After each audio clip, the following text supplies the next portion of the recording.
Hello viewers, welcome back to my YouTube channel. This is Suman Kaur and today I have come up with the poem Ozymandias by P.B. Shelley. P.B. Shelley, a romantic poet, and Ozymandias is a sonnet. Sonnet means a 14 lines poem. तो स्वागत है आप सभी का मेरे YouTube channel में। हम आज ओzymandias पोएम को डिस्क्राइब करेंगे और उसे शॉर्ट समरी के द्वारा पढ़ेंगे। ओzymandias एक बहुत ही फेमस पोएम है जिसे स्कूल लेवल, कॉलेज लेवल और पीजी लेवल तक भी सिलेबस में दिया जाता है। तो आज हम इसी पोएम को पढ़ेंगे, ओzymandias। चलिए शुरू करते हैं। पोएम को लाइन वाइज समझने से पहले हम कुछ बैकग्राउंड स्टडी देख लेते हैं ओzymandias की। तो ओzymandias पोएम जो है एक किंग के बारे में है जिनका स्टैचू अभी जो है वो बहुत ही टूट फूट गया है, ब्रोकन इनटू पीसेस हो गया है। But once upon a time वही स्टैचू जो है बहुत ही ज्यादा विशाल माना जाता था और बहुत ही ज्यादा पावरफुल किंग उस टाइम पे वो हुआ करता था। और जब वो बहुत ही पावरफुल किंग हुआ करता था उस टाइम पे उन्होंने स्कल्प्टर को बुलाकर, शिल्पकार को बुलाकर अपना स्टैचू जो है बनवाया था। और ये किंग का नाम भी यहाँ पे हम देख सकते हैं जिसका नाम रामसेस सेकंड है। और उन्होंने अपना स्टैचू ये बनाया था और वो खुद को किंग के किंग, राजाओं के राजा मानते थे। बट ओzymandias एक ऐसी पोयम है जो हमें मॉरल देती है कि टाइम डिस्ट्रॉयज एवरीथिंग। टाइम जो है वो किसी के लिए वेट नहीं करती है, टाइम किसी के फेवर में नहीं रहती है, बस वो अपना काम करते जाती है। तो इस तरह से ओzymandias का जो स्टैचू था वो जो है आज टूट फूट गया है और शायद कुछ और आने वाले दिनों में वो बिल्कुल ही क्या है वहां से डिसअपियर हो जाएगा, मतलब वहीं पे वो क्या है सड़ जाएगा और खत्म हो जाएगा। ओzymandias एक सोनेट है जिसकी राइम, आपको सोनेट तो पता ही होगा। सोनेट एक 14 लाइन की पोयम होती है जो मैंने आपको बताया है ऑलरेडी। और the rhyming scheme of this poem is A B C D E D F E F G F G. ये एक राइमिंग स्कीम है। The rhyme here is not as perfect as in Shakespeare's और Milton sonnet. तो जो rhyming scheme ओzymandias की है वो उतनी परफेक्ट नहीं है जितनी परफेक्ट राइमिंग स्कीम शेक्सपियर की और मिल्टन की होती है। तो चलिए हम आगे फिर इनकी स्टोरी को देख लेते हैं, आई मीन समरी को देख लेते हैं। I met a traveller from an antique land. PB Shelley कहते हैं कि वो एक ट्रैवलर से मिले हैं जो कि बहुत ही पुरानी जगह से हैं। एंटिक लैंड मीन्स पुरानी जगह। हु सेड, जिसने कहा, two vast and trunkless legs of stone stands in desert. तो उस ट्रैवलर ने कहा कि उन्होंने डेजर्ट में, रेगिस्तान में देखे हैं कि बिना धड़ की बहुत ही लंबी चौड़ी टांगे उन्होंने देखी हैं। ट्रंकलेस लेग्स मीन्स बिना धड़ की टांगे।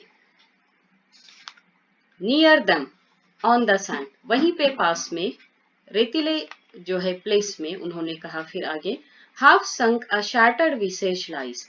उन्होंने कहा कि जहाँ पे ट्रंकलेस लेग्स ठहरे हुए हैं वहीं पे एक टूटा फूटा चेहरा भी वो देख सकते हैं। मतलब ट्रंकलेस लेग्स के पास शैटर्ड विसेज लाइज मीन्स, शैटर्ड का मतलब होता है टूटा फूटा और विसेज का मतलब होता है कि चेहरा या मुंह जो जिसे हम कहते हैं। हुज फ्रॉन, जिसके तेवर, and wrinkle lips, wrinkle lips का मतलब होता है कि झुर्रियां पड़े हुए lips, and sneer of cold command, और जैसे कि वो एक कमांड दे रहे हैं। Tells that, tell that its sculptor well those passions read. तो जिन्होंने भी उस मूर्ति को बनाया है जिनकी ट्रंकलेस लेग्स हैं और वहीं पे टूटा फूटा चेहरा पड़ा हुआ है और जिसके तेवर बहुत ही खतरनाक है और जिनके लिप्स रिंकल्ड है और वो कमांड देता हुआ जैसे दिखाई दे रहा है, ऐसी मूर्तिकार को बनाने वाला शायद वो बहुत ही ग्रेट मूर्तिकार होगा जिन्होंने इन सारे फीचर्स को उनमें देखा और उसे बना डाला। Tell that its sculptor well those passions read, शायद उन्होंने उस जो है किंग को, ओzymandias किंग को बहुत ही अच्छी तरह से पढ़ लिया था और हूबहू जैसे वो दिखाई देता था उसी तरह से उन्होंने उसे बना दिया है एक मूर्ति के रूप में। विच येट सर्वाइव, जो मूर्ति अभी तक सर्वाइव कर रही है। Stamped on these lifeless things, वो बोलते हैं कि अभी तक भी वो जो है मूर्ति सर्वाइव कर रही है। The hand that mocked them and the heart that fed। तो वो कहते हैं कि स्कल्प्टर ने जो है उस मूर्ति को इस तरह से बनाया है जैसे कि हूबहू उसकी कॉपी की हो। On the pedestal these words appear, और जो पेडेस्टल है मतलब जहाँ पे मूर्ति बनी होती है, जो मूर्ति जिसके ऊपर टिकी होती है, उस वाले प्लेस को हम पेडेस्टल कहते हैं। उस मूर्ति के पेडेस्टल पर ये लिखा हुआ है, my name is Ozymandias, king of kings, look at my works, ye mighty and despair.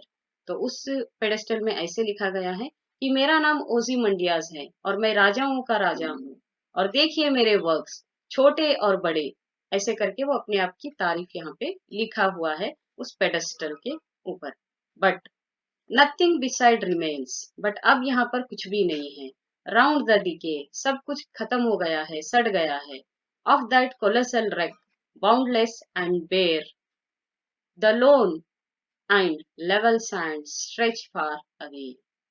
तो पीबी शैली कहते हैं कि ऑफ कोर्स ओzymandias ने बहुत ही बड़े बड़े डीड्स किए होंगे, बट अब क्योंकि टाइम बहुत बीत चुका है तो उनके वहां पे कुछ भी निशान है नहीं, सिर्फ और सिर्फ टंगलेस लेग्स हमें दिखाई देते हैं और टूटा फूटा हुआ चेहरा वहीं पे पास में पड़ा हुआ हमें दिखाई देता है।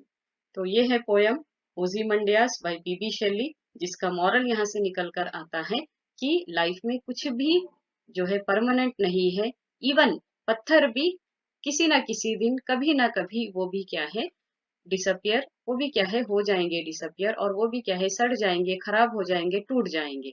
तो दुनिया में कुछ भी परमानेंट यहाँ पर है नहीं। इवन ओzymandias किंग ऑफ किंग्स हुआ करता था, राजाओं का राजा, बहुत ही पावरफुल, और उन्होंने अपनी मूर्ति बनवाई थी एक मूर्तिकार से, और मूर्तिकार ने भी बहुत ही अच्छे से उनको वहां पे मूर्ति में ढाला था। बट अब जो है वो मूर्ति भी यहाँ पे वैसी रही नहीं है, क्योंकि वो भी टाइम के अकॉर्डिंग जो है वो खराब हो गई है। आई होप आपको ये पोयम समझ में आई होगी। ये पोयम बीकॉम थर्ड सेमेस्टर की सबसे पहली पोयम है ओzymandias। बेसिक इंग्लिश में ये प्रिस्क्राइब की गई है गुलबर्गा यूनिवर्सिटी कलबुर्गी के सिलेबस में। तो आज बस यहीं तक।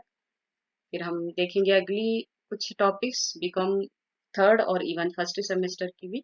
तब तक प्लीज वेट कीजिएगा। Thank you.